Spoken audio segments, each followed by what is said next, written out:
Today's story is not an easy one, so I'm giving a warning right here. Pause the video if you need to read the warnings on the screen, and if you are unable to listen, it's okay. I'll see you in the next one.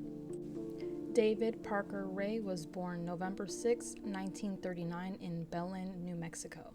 And I'm going to tell you a little bit about his childhood. Side note, it's not good. His father was an abusive drunk who treated his wife and David's sister Peggy not good. He would be very abusive to them, and eventually this led to a divorce when David was 10.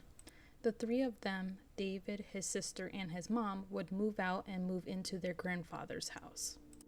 Now, Grandpa did not play. He was super strict. He had a lot of rules. He expected everyone to follow the rules, and if they did not follow the rules, they were met with violence. So the household was full of violence.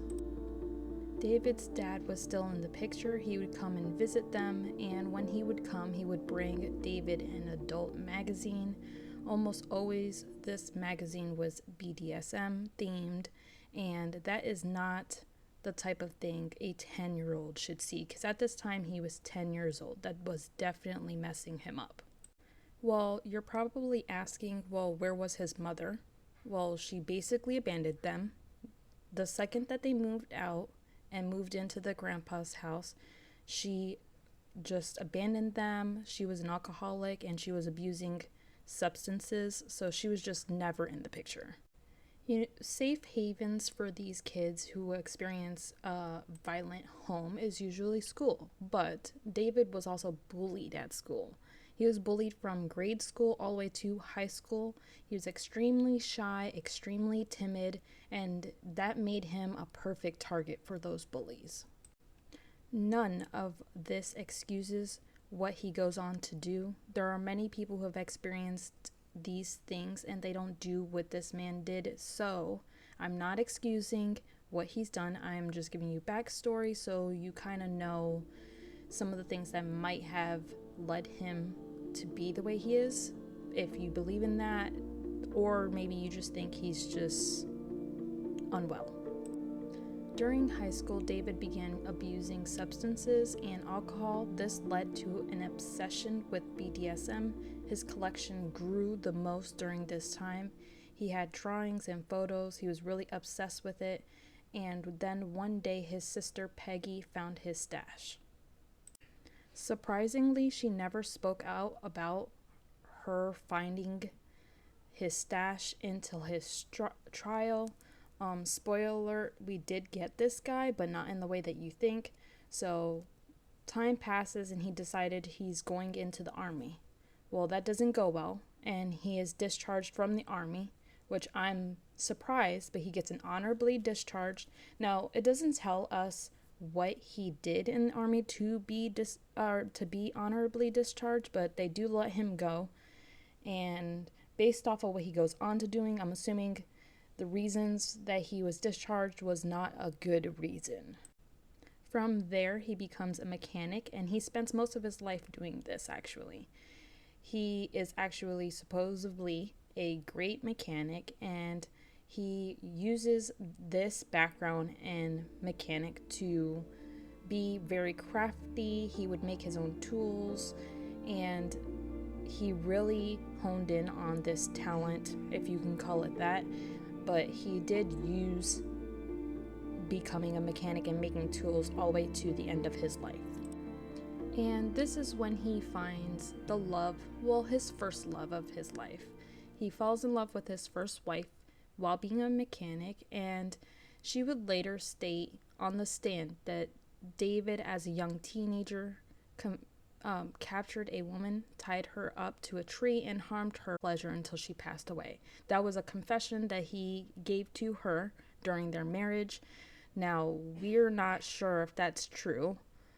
There was no woman found, but that is a huge red flag. How did he tell her this and she not immediately run away? Like, go tell someone, do something about that. Like, that sounds like that's a giant red flag to me. She basically takes this confession as a grain of sand, so not even a rice, and she assumes that he was having mental illness, so she shrugs it off. She would later state that he would display disturbing behavior after this confession, which, I mean, yeah, he did literally confess to you that he harmed someone and you didn't really care about it. So now his true, feelings are coming out. This behavior would eventually end their marriage, and he would go on to having 3 more marriages after this marriage, all ending in divorce. He would have 2 daughters in results of the marriages, one being Glenda Jean. They called her Jessie, so I'll be referring to her as Jessie going forward. Now David is 50 years old. He lives in New Mexico still, and this is where the horrible chain of events happens. He moves to a small city in New Mexico called Elephant's Butte. This city, small city, is very small, but it has a lake in the center of it. So a lot of retirees moved there because it made them have the lake life feeling. But it also, with the climate being warmer in 1999, that's when this is taking place, it drew in a lot of homeless, a lot of addicts, a lot of drifters. It actually was the second city in America with the highest crime rate, which to me is insane because you think Chicago, New York, those cities are huge. They have to be the highest crime rate. But apparently in 1999, Elephant's Butte had the second highest crime rate. I mean, to be honest, it's probably why David chose to move there. He probably seen how it's crime ridden and thought he could get away with things if he moved here. I don't know. I'm making that part up. But this is when he meets a new woman.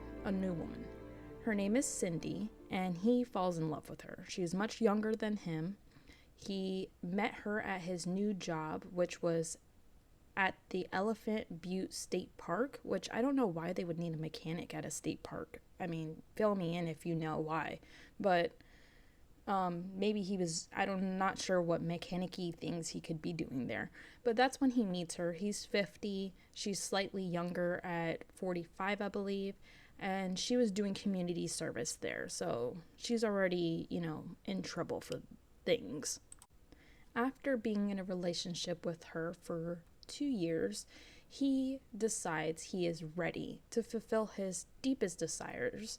And he saves up a nest egg and buys a $180,000 soundproof trailer, as well as all the items inside of it. So in total, the items inside of it and the trailer cost him $180,000 in 1999, by the way. I love conversions, so that is equivalent to $340,000 that he has spent on this trailer. It does include all the items inside of it, which I will tell you later, maybe in part 2, depending on how long this video is, but that's a lot of money. Some of the items inside of the trailer were saws, needles, whips, chains, a fur-lined coffin, doctor supplies, electrocution device, ropes, and adult toys. This thing is just creepy to me, but the walls of this trailer were covered in adult images of women in different types of clothing. You know what types of clothing I'm talking about.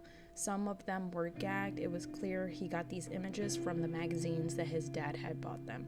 On the ceiling was a mirror, and in the center of this trailer was a chair. It was a gynecologist chair that was modified to hold a person still in multiple positions, and then the mirror was placed on the ceiling so that the person could see all the things that were happening to them. It's just gross. David would also make toys that were not safe. He would make them out of PVC pipe, and he would put nails through it so that it would tear the skin. This odd contraction trailer that he made to hurt in every single way. He called this place the toy box.